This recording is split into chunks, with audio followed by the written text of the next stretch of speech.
vezes a vergonha chega, né? Está amarrado no nome de Jesus. Verdade. Tudo é para o nome do Senhor ser glorificado. Amém? Aleluia!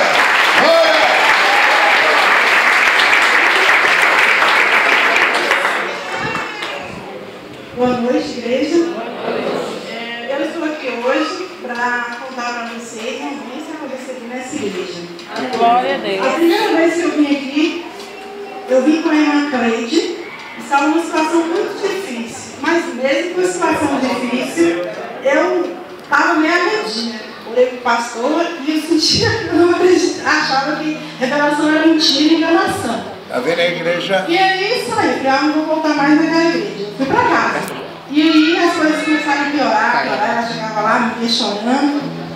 E aí ela falou, Cláudio, vamos para a igreja, ela também só foi uma pergunta. Eu falei, vamos.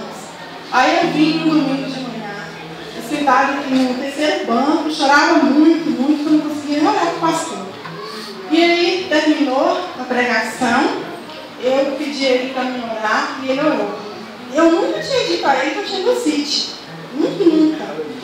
Tinha mais de 10 anos que eu sentia essa dor, mal conseguia levantar a mão, não conseguia estender roupa. E não, era uma dor insuportável, naquele dia estava insuportável. E ele orou e eu tipo, nem me toquei. Acabou mais, passou. Aí, como eu trabalho com crochê, continuei fazendo minhas coisas, dando faxina. E não me lembrei da questão da oração e tipo assim. Quando foi segunda-feira, hoje tem 15 dias, ele revelou uma irmã com o mesmo problema. E na hora eu lembrei que eu tinha sido curada.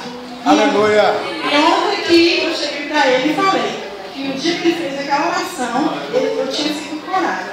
Aleluia!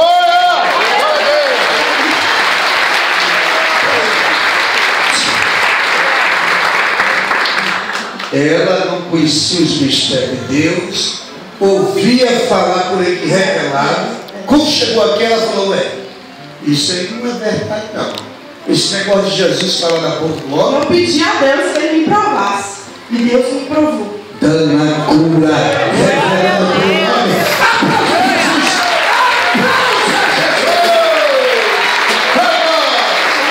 Vou contar mais uma vez. Aí na semana seguinte, numa quinta-feira à noite, eu recebi uma ligação. Porém, eu não atendi, eu não escutei. Quando eu voltei ao quarto, olhei no meu celular, um número estranho.